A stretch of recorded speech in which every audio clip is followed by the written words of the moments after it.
East Coast, and she's also the author of a phenomenal book called It's Called Polyamory, coming out about your non-monogamous relationships. And we are going to have her back on to talk about that specifically. But I wanted to have her on tonight because she's right now battling the sex education program in her home state. Tamara, are you with us? Yeah, I'm here. Hey, thanks for joining in. No problem. So how about you give us a little update as to how this came to be? Because I follow you on social media for various reasons, and I was seeing today that you were talking about a form that was sent home from school, your son's school, and it was outlining the education he was about to get around sexuality, and it upset you. Right. Well, it's actually the opt-out form. So you're allowed to pull them out of sex ed if you want, which was never my intention. But I looked at this form, and it had a whole lesson on abstinence, and it talked about students learning the importance of being abstinent until marriage and how that's good for their emotional wellness and for their spiritual health, which, why are you teaching about spiritual health?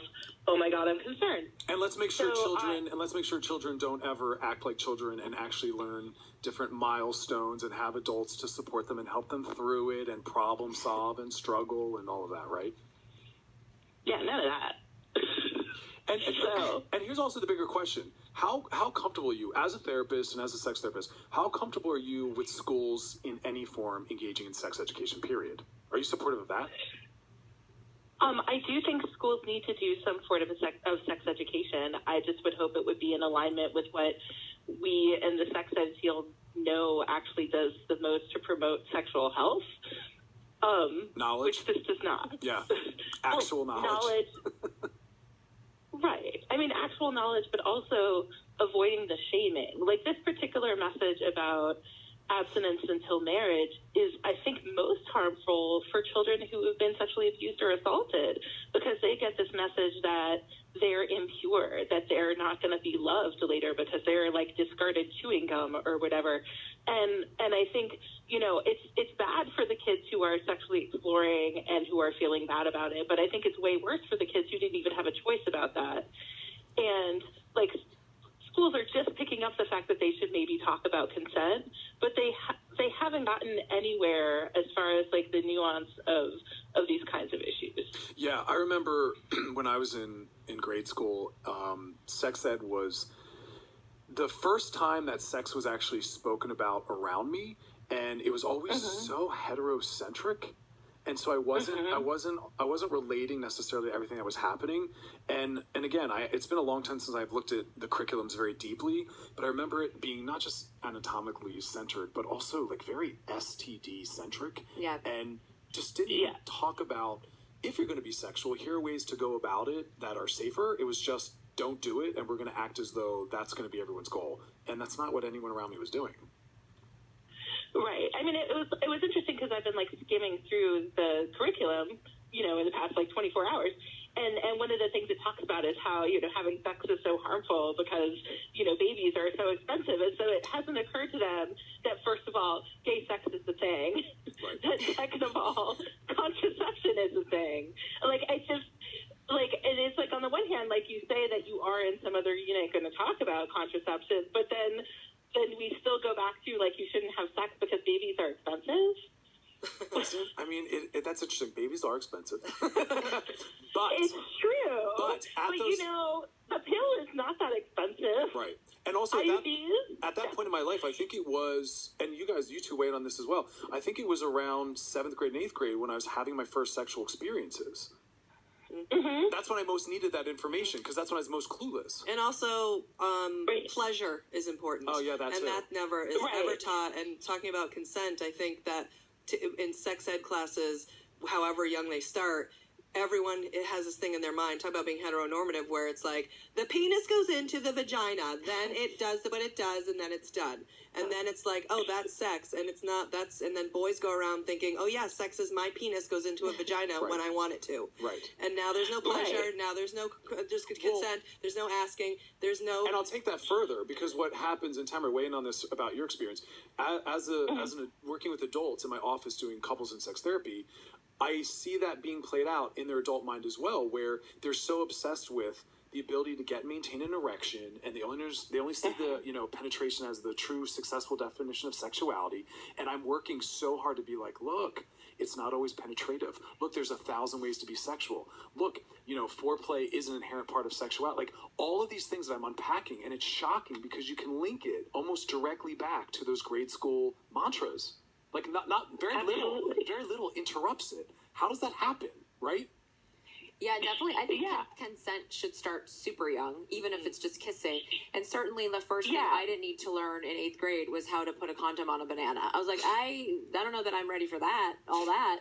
I'm in 8th grade. I mean, the first thing I don't need, that's not the first thing I need to learn. And that's not the first thing these guys need to learn. I mean, there's so much before that. And pleasure, Julie always says, like. Well, because that's asking permission. That's respecting someone. That's thinking of someone beside yourself. That's being with someone because you want to do something with and for them. And I don't think that especially boys have that in their DNA, first of all. And secondly, then we learn that, but then they learn that as kids, and especially with girls, you have now this whole culture where there's an entitlement.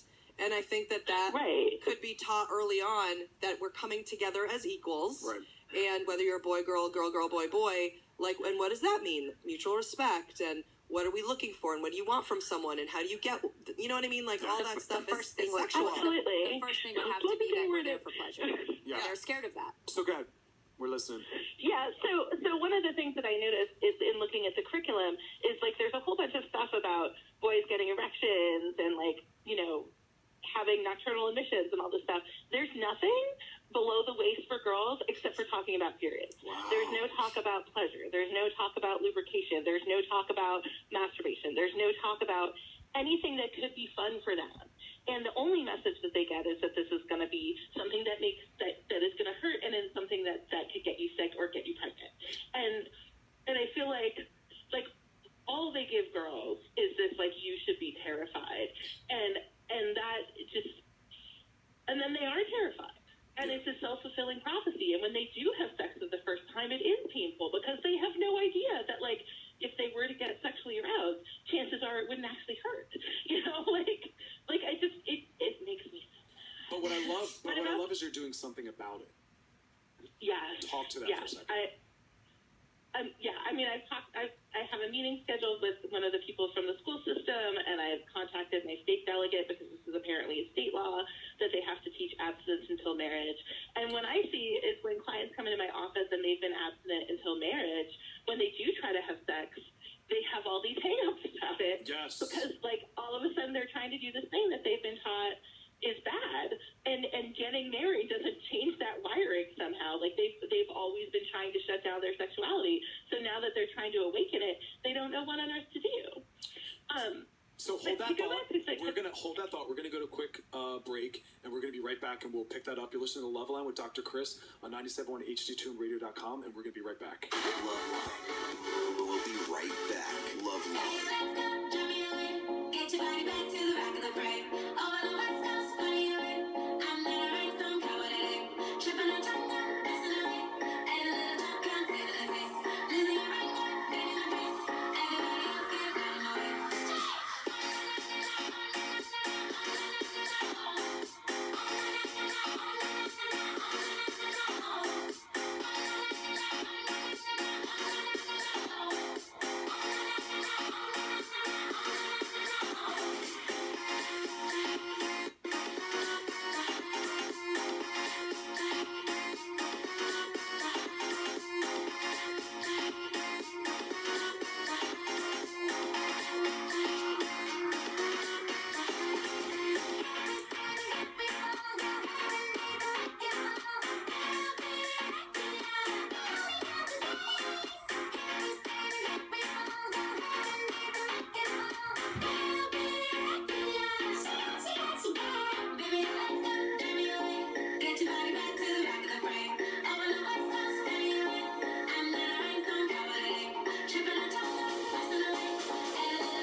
Chris on Out Now. Hey, guess what? This is Loveline with Dr. Chris, as you heard. Monday through Thursday from 7 to 9 p.m. In the studio with me is from Dumb Gay Politics and Everything Else, Julie Goldman and Brandy Howard. And on the phone, we have Tamara Pincus, and we are talking about sex ed and basically everything that's wrong with it. So before the break, we were talking about the impact it has on adult sexuality. Let's pick that back up. Tamara? All right. Do I remember what I was saying? No, not at all. But yeah, I mean, I do think that abstinence-only education does lead people to shut down their sexuality and not let them explore and not let them really understand that pleasure is a thing that they can access. And I think it is so damaging, I think particularly for women. Like, I think men know that sexual pleasure is a thing that they can find, and a lot of women don't find that until much later in life because they don't even think it's a possibility. Yeah, and it's funny. I found myself in my office the past couple weeks saying the same mantra over and over. I was reminding people, like, sex is supposed to be fun, right? And there's this whole thing left out, and it's focused on, like, how do I look and how do I sound, and was it penetrative, and it doesn't even really it didn't matter the gender. It was like both, and they were talking a lot about just a reflected sense of self and confidence, and and it was like, I love, in terms of consent, really being compassionate and sensitive to the impact you're having on your partner. But, like, everyone I was working with the past couple of weeks have still forgotten that, like, the whole purpose is also fun. I feel like I'm reminding people, like, sex is fun. If it's not, don't be having it, right? Like, so that's why I love the discussion of the pleasure piece. But, so what do you feel like we're looking at in the future? Because I love that you're being an activist about it. I love that you're drawing attention to it. I'm constantly trying to do that. But I don't see a lot of shift. I know that there's movement, and there's a lot of really good organizations doing some work around giving alternative curriculums. But do you feel like in your area the shift is happening yet? Well, it's hard to say. I see the shift in my kids, certainly. Like, my kids have a much more complex understanding of consent, of gender, of sexuality than, like, I had growing up, and that the kids that I knew growing up had. But I do also see that a lot of kids are not getting that. And certainly they're not getting what they need from the school themselves. And so I'm trying to figure out, like, how I can actually get the school to make some change. So I have a meeting with them in a couple weeks. And I started this Facebook group called End Abstinence Only VA. And I'm trying to get other parents that are local involved to like help make a movement, because I know that if I try to do it myself, they're gonna look at me and be like, "You're the crazy polyamorous sex therapist." Oh yeah, you're like, that one. You're that one. Yeah, you get written off based on that. Yeah. So I think that having people who can appear more normal than me would be helpful. Well, it's interesting you say that, because someone once explained it to me as like the way Oprah does it, where because Oprah started off real digestible and it all made sense, she was then able to drop these like little bombs of like really random, bizarre thoughts, and people were more willing to take it. Where if you went all in as kind of being a radical, people then are like, oh, it's just that radical being radical. So I get what you're saying, because I think I get that too. They're like, you're that radical sex guy with the tattoos. Like, of course you'd say that. But then if I can like get support from a really, standard hetero cis white monogamy based woman, it's like, now we're talking. Like, now we're gonna listen. So I like that you're recruiting. Well done. Yes, I need to recruit the normals. Yeah, get the normies in there. That's where the change happens. So you're going to go into the school and tell them what? So I'm not meeting with the school. I'm meeting with the person who coordinates the health and family life education curriculum for the county.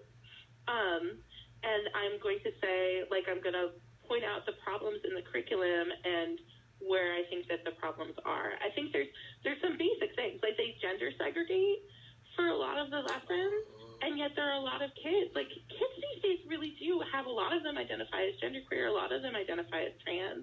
So like in the beginning when they split you off as classes, they're already starting with a huge mistake. And then they go like the things that they say about like, abstinence promotes emotional health because you don't have to feel guilty. I want to point out to them that that's sort of leading with this puritanical sex negative view and assuming that is everybody's view. Right. And you can't make that assumption, because not everybody is going to fit into their, Christian puritanical way of looking at sex, and insisting that that's what everybody does. It violates separation of church and state, for one. Yeah. Well, I have an issue with just the whole gender separation thing, because I think gender in general and all the norms that come with it are what lead and are the beginnings of rape culture in general. And I think, absolutely. Right, it creates that mystique of there's this opposite person, even though we're like 99% identical, and I don't understand them, and I've been separated from them even when we're in sex ed and at the bathroom and all these things, and I don't know who they are. And it sets up this inability to communicate. It sets up this idea that there's some difference that they have to figure out. And if we kept everyone together and we had them learn how to talk about these topics while in school, they're practicing, they're enacting consent in the classroom, right? They're learning how to have these topics in a confident way in front of each other. Right. I mean, one of the things that I've been most proud of that my son has done is that they did this thing. He must have been in maybe third or fourth grade, where they were segregating based on gender and having teams where the genders were fighting each other. And he was like, "This is wrong. I want to be on the girls' team." And I was so proud of him at that moment, that he was able to be out there and be different and say that he has a problem with this. Yeah. And one of the and some of the family life education stuff he's been sent home with already, promotes this. There was this question, talk with your parents about how old you should be before you go to your first boy-girl party, which was interesting, the language in itself. But he was like, all the parties we have boys and girls. Why would that even be a thing? Well, wait, first off, that was the assumption. First off, well done with your son, because at least when I was in that grade, I wasn't going to be able to express my interest in spending more time socially with women confidently. That was shamed. And I would have rather have gone through sex ed and everything else with a lot of the girls, and to be segregated with the guys was me being forced to relate to these norms that I didn't relate to, and I didn't feel safe with them, and I was stuck with them, and I would have felt safer with the girls. I couldn't advocate for myself. So either things have changed, or your son is really good at speaking up for himself. I would not have been confident enough to do that. Yeah, I think it's because my son is really kick-ass, actually. I mean, I don't know. I couldn't have done it at his age. I was really loud about these things when I was in high school. I tried to start a queer group in my high school and failed, but I tried. Wow. I wasn't that bold back then. I didn't even understand that. I sometimes wish that the me I am now was in school as it is now, because there's PFLAG, that didn't exist when I was in school, and they're talking about, there's this big study that was done, this actually blew my mind, and it said that 56% of the millennials don't identify as hetero. They don't identify as gay, they just don't identify as hetero. So it's kind of backing up what you said, where they're choosing all these other words, genderqueer, non-binary, whatever it is. And so I hope you go in there armed with all these studies. I don't have all the studies, so I have to do more research. I'm need to be more just going prepared. to flood you on Facebook direct message, all these studies, just bury them in it, because Please. A lot of these people, you would think just care and compassion would be enough to drive it, but they want to see the studies. Yeah, care and compassion is not enough, because they, and I feel like this political issue, if they are going to say, we're going to end abstinence only, we're going to fight abstinence only, we're going to talk about people of different sexual orientations in our classes, they know that, the Christian evangelical parents are going to come after them, and they're going to come after them hard. This is Virginia, and even though Virginia has gone blue, it's not that blue. I live in California, and I think they're scared. And we're supposed to be very, very progressive.